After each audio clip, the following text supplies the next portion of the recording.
wukuf di Padang Arafah dan mabit di Muzdalifah. Allah memberikan kita nikmat begitu banyak, yaitu sehat walafiat, umur panjang, kesempatan untuk beribadah, lebih-lebih lagi rezeki batin yang Allah berikan berupa nikmat iman dan Islam. Karena nikmat yang banyak tersebut, kita diperintahkan untuk bersyukur di hari raya dengan berzikir dan bertakbir. Allahu Akbar, Allahu Akbar, Allahu Akbar, La ilaha illallah, Allahu Akbar, Allahu Akbar, walillahil hamd. Ma'asyiral muslimin, jemaah sekalian, untuk takbir sejak awal Zulhijjah disebutkan Allah Subhanahu wa taala berfirman, "Wa yadhkuru ismallahi fi ayyamin ma'lumat." Dan supaya mereka menyebut nama Allah pada hari yang Allah Subhanahu wa taala tentukan. Maka dijadikan pada hari Idul Adha ini waktu untuk berzikir untuk jamaah haji. Rasulullah sallallahu alaihi wasallam bersabda, "Innama ju'ila at-tawafu bil baiti wa baina as-safa wal marwati wa ramyul jimali li iqamati dzikrillah."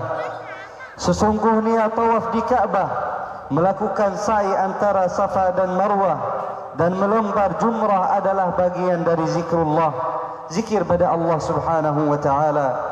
Dari sunnah terdapat riwayat dari Anas bin Malik, ia berkata, "Dhahan Nabi sallallahu alaihi wasallam bi kabshayn amlahayn, fara'aituhu wadi'an qadamahu ala sifahihima yusammi wa yukabbir, fadhabahahuma biyadihi sallallahu alaihi wasallam."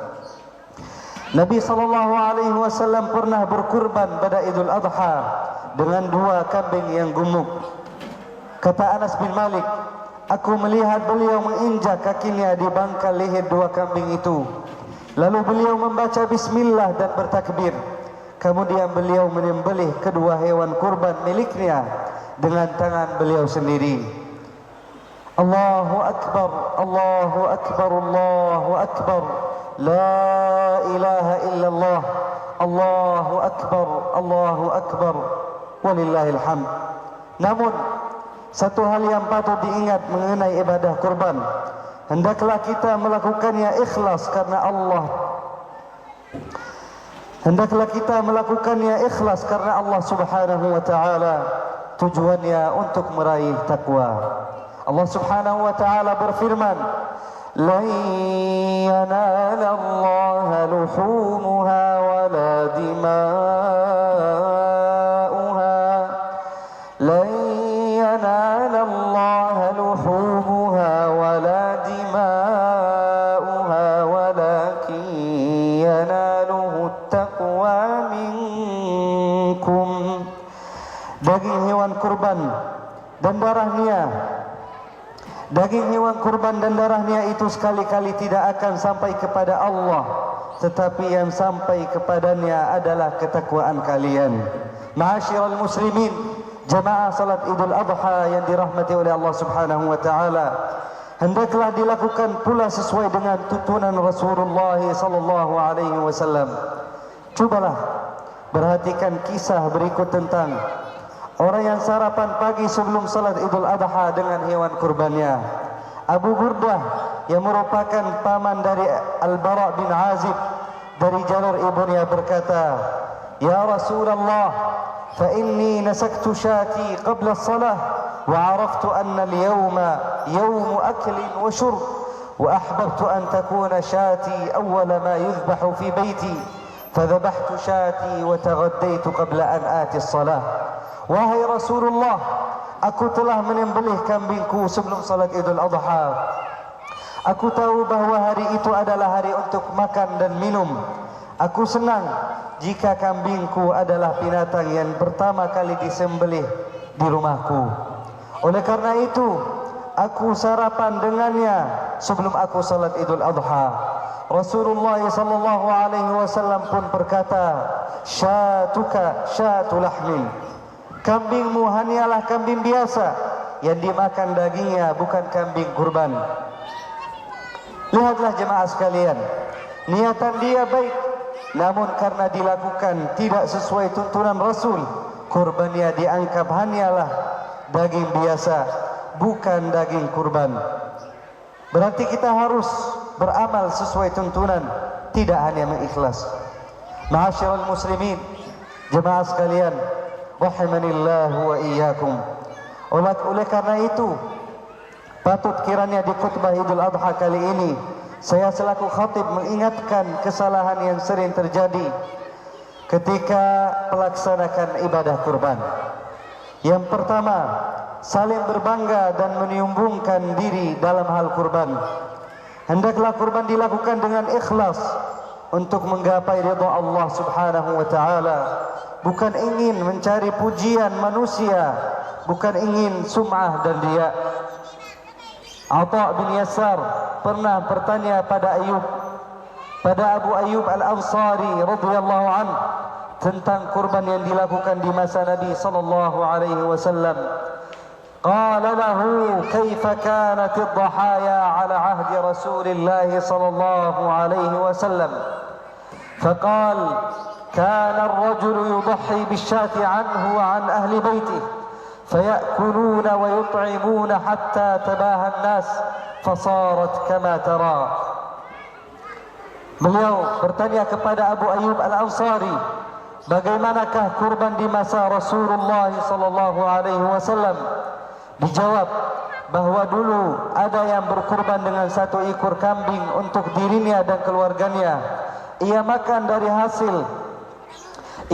dari hasil kurban dan ia pun memberikan sedekah makan pada fakir miskin. Namun ketika itu orang-orang saling membanggakan diri sebagaimana yang engkau lihat. Ibadallah, ma'asyiral muslimin, kita lihat kalau dahulu saling menyumbungkan diri, bagaimana pula dengan zaman ini? Butuh niat yang ikhlas dan tulus dalam kurban kita. Yang kedua, sedekah dianggap lebih utama daripada berkurban. Jemaah sekalian, ini anggapan yang keliru. Ibnul Qayyim radhiyallahu anhu rahimahullah berkata, penyembelihan yang dilakukan di waktu mulia lebih afdal daripada sedekah senilai penyembelihan tersebut. Dan kesalahan yang ketiga, berkurban dianggap sekali seumur hidup saja. Padahal setiap kali kita melihat hilal Zulhijjah, awal bulan Zulhijjah, kita diharapkan punya keinginan untuk berkurban. Yang mampu tetaplah berkurban. Dan Imam Syafi'i yang menganggap hukum kurban itu sunnah menyatakan, la urakhisu fi tarkiha liman qadira 'alaiha. Aku tidaklah memberi keringanan untuk meninggalkan berkurban bagi orang yang mampu menunaikannya. Jadi yang mampu tiap tahun untuk berkurban, sisihkanlah harta untuk berkurban. Moga Allah Subhanahu wa taala memberkahi rezekinya. Jemaah sekalian rahimanillah wa iyyakum. Kesalahan yang keempat, terlalu banyak pertimbangan untuk mengeluarkan uang untuk berkurban. Terlalu banyak pertimbangan untuk mengeluarkan uang untuk berkurban dan terlalu khawatir dengan rezeki. Padahal kurban itu disajikan ikhlas untuk Allah Subhanahu wa taala yang memberikan rezeki pada kita sekalian. Ingatlah yang Allah janjikan di Al-Quran. Allah Subhanahu wa taala berfirman di surat Saba, "Wa ma anfaqtum min syai'in fahuwa yukhlifuh wa huwa khairur raziqin." Dan barang apa saja yang kamu nafkahkan, maka Allah akan menggantinya, dan dialah pemberi rezeki yang sebaik-baiknya. Kenapa juga sampai takut berkurban? Sedangkan kurban itu termasuk sedekah yang membuat harta kita semakin berkah. Disebutkan dalam hadis, Rasulullah SAW bersabda, "Ma naqasat sadaqatun min mal." Sedekah tidaklah mengurangi harta. Allahu akbar, Allahu akbar, Allahu akbar. La ilaha illallah. Allahu akbar, Allahu akbar, walillahil hamd. Kesalahan yang kelima, menjual hasil kurban. Karena kurban ini adalah sajian untuk Allah Subhanahu wa taala. Karena Allah Subhanahu wa taala berfirman dalam Al-Qur'an, "Inna salati wa nusuki wa mahyaya wa mamati lillahi rabbil alamin la syarika lah wa bidzalika umirtu wa ana awwalul muslimin." Sesungguhnya salatku, kurbanku, hidupku dan matiku hanyalah untuk Allah Rabb semesta alam. Dan di dalam hadis yang diriwayatkan oleh Abu Hurairah radhiyallahu anhu, Nabi sallallahu alaihi wasallam bersabda, "Man ba'a jilda adhiyatihi fala udhiyata lah." Barang siapa yang menjual kulit hasil sembelihan kurbannya, maka tidak ada kurban baginya. Namun hasil kurban yang sunnah bukan nazar boleh dimakan oleh sahibul kurban walau satu suapan saja, walaupun satu suapan saja. Sebagiannya boleh untuk disedekahkan dan sebagiannya lagi dihadiahkan pada orang yang mampu. Dan di dalam hadis dan di dalam ayat Allah Subhanahu wa taala berfirman, "Fakulu minha wa at'imul ba'isal faqir." Maka makanlah sebagian daripadanya dan sebagian lagi berikan untuk dimakan orang-orang yang sengsara dan fakir. Quran surat Al-Hajj. Ibadallah, ma'asyiral muslimin, jamaah salat Idul Adha rahimanillahu wa iyyakum. Satu hal lagi yang tidak boleh dilakukan adalah memberikan upah berupa hasil kurban pada tukang jagal. Yang boleh upahnya diambil dari saku sendiri, atau dari saku panitia, atau dari kas masjid. Ali bin Abi Thalib radhiyallahu anhu pernah menyatakan, Rasulullah sallallahu alaihi wasallam memerintahkanku untuk mengurusi unta-unta kurban beliau. Aku mensedekahkan daging, kulit dan jilalnya, kulit yang ditaruh pada punggung unta untuk melindungi dari dingin. Kata Ali bin Abi Thalib, aku tidak memberi sesuatu pun dari hasil kurban. Aku tidak memberi sesuatu pun dari hasil sembelihan kurban kepada tukang jagal. Dan Nabi sallallahu alaihi wasallam bersabda, "Nahnu nu'tihi min 'indina." Rasulullah SAW bersabda, kami akan memberi upah kepada tukang jagal dari uang kami sendiri. Allahu akbar, Allahu akbar, Allahu akbar. La ilaha illallah. Allahu akbar, Allahu akbar, walillahil hamd. Moga Allah menjauhkan kita dari kesalahan-kesalahan yang di atas saat ibadah kurban, dan semoga Allah Subhanahu wa taala terima amalan kita, dan Allah Subhanahu wa taala memberkahi segala urusan kita. Barakallahu li wa lakum fil Qur'anil azim wa nafa'ani wa iyyakum bima fihi minal ayati wadh-dhikril hakim. Aqulu qawli hadha wa astaghfirullah li wa lakum wa lisairil muslimin fastaghfiruhu innahu huwal ghafurur rahim.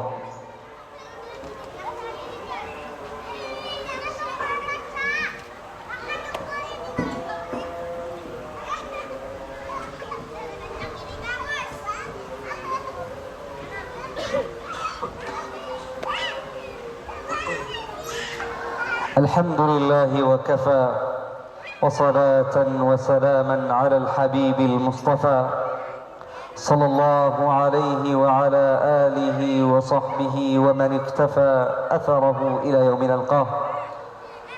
Allahumma salli ala sayyidina Muhammadin fil awwalin wa salli ala sayyidina Muhammadin fil akhirin wa ihshurna ma'ahu fi jannatika jannatin na'im. Amma ba'd. jemaah salat Idul Adha rahimanillah wa iyyakum. Kita harus menggembira di waktu Idul Adha atau di lebaran Idul Adha, karena itu salah satu syairah dari syairullah subhanahu wa ta'ala. Karena Allah subhanahu wa ta'ala berfirman di surat Al-Hajj, dzalika wa man yu'azzim sya'airallahi fa innaha min taqwal qulub. Kita membahagiakan diri kita dan keluarga kita di lebaran Idul Fitri atau Idul Adha, itu salah satu ibadah kepada Allah subhanahu wa ta'ala.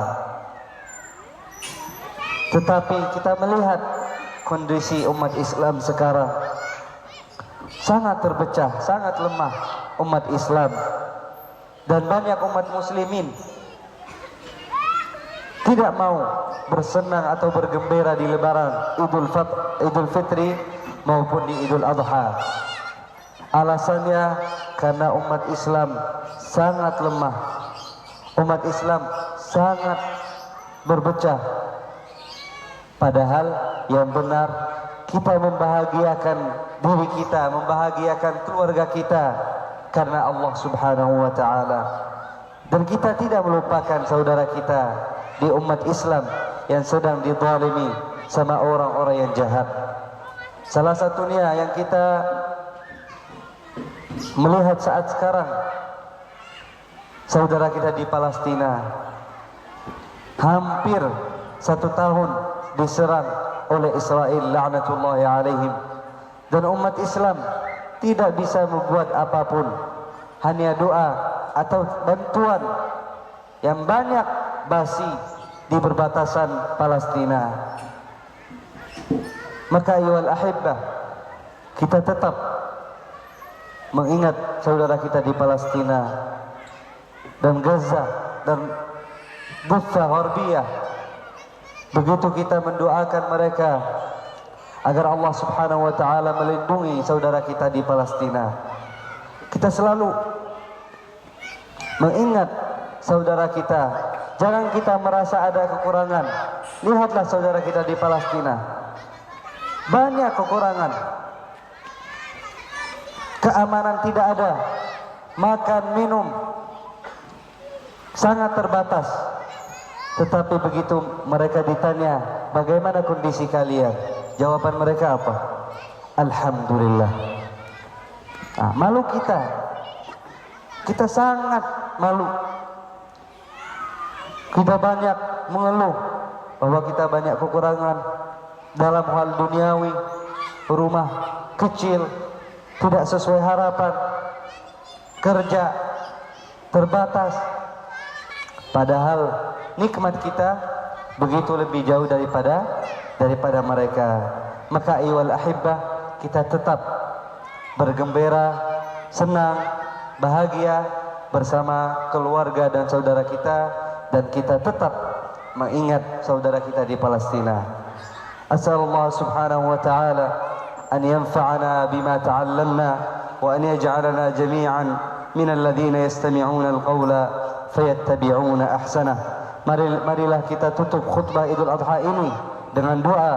Moga dengan hari penuh berkah ini setiap doa kita diberkenankan oleh Allah subhanahu wa ta'ala. Allahumma ighfir lil muslimina wal muslimat wal mu'minina wal mu'minat al ahya'i minhum wal amwat innaka sami'un qaribun mujibud da'awat wa ya qadhi al hajat. Allahumma qdi hawaijana wa yassir umurana وفرج همومنا ونفس كروبنا.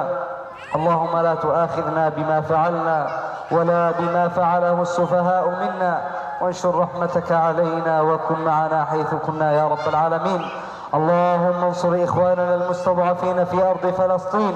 اللهم انصرهم نصرا عزيزا مؤزرا. اللهم عليك باليهود الغاصبين. اللهم عليك باليهود ومن والاهم.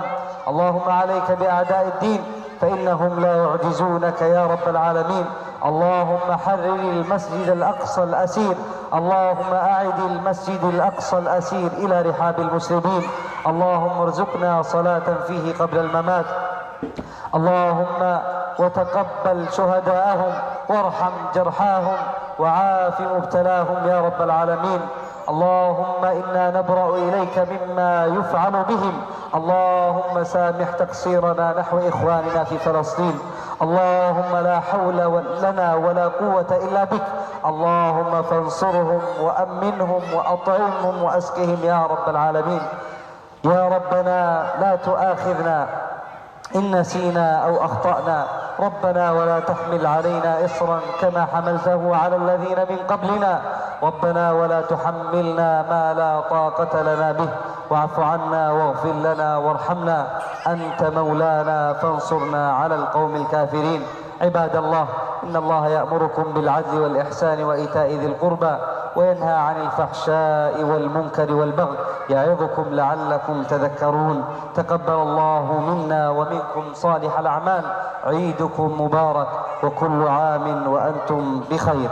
والسلام عليكم ورحمة الله وبركاته.